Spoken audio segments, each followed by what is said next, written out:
மாமா ம் எனக்கு முன்னாடியே ஒருத்தவங்க நீ லவ் பண்ணியிருக்க தானே? ஆமாம்.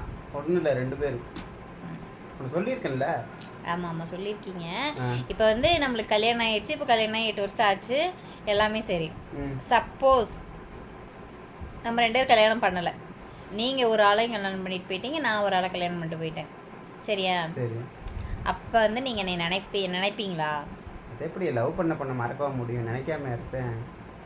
வெளியே உன்னை எங்கேயாவது மாற்றி நான் ஒரு பொண்ணை கல்யாணம் பண்ணிடணும் முதல்ல. வெளியே எங்கேயாவது என்னை நேரில் பார்த்தா? பார்த்தா பேசுவேன். ஃபோனில் நம்பர் இருந்தால் கண்டிப்பாக கூப்பிட்டு பேசுவேன். நம்பர் இருந்தால் பேசுவீங்க. அப்போ வந்து இப்போ பேசிட்டு தான் இருக்கு. புரியல. அப்போ வந்து இப்போ பேசிட்டு தான் இருக்க. பேசிட்டு தான் இருக்கேன்னா யாரு கூட? என்ன என்ன தெளிவாக கேளு. யார் கூட பேசிகிட்டு இருக்க? உங்க கூட தான் பேசிகிட்டு இருக்கேன். யார் கூட பேசிகிட்டு இருப்பேன்னு தெரில. லவ் பண்ண பொண்ணை மறக்க முடியாது நீ தானே சொன்ன? ஆமாம்.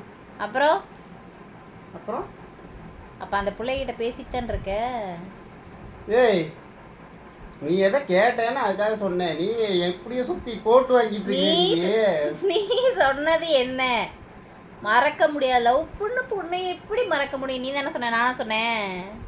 நீ சொன்னேன்டி, ஆனால் அதுக்காக நீ இப்படி கேட்பேன்லாம் நான் எதிர்பார்க்கல. நீ ஏதோ கேட்குறேங்கிறக்காக நான் பதில் சொன்னேன். நீ நடிக்காத. நீ உண்மையை தான் சொல்கிறேன். உன்னை தவிர வேற ஒரு பொண்ணு love you Priya. Okay bye, tata. ஐயோ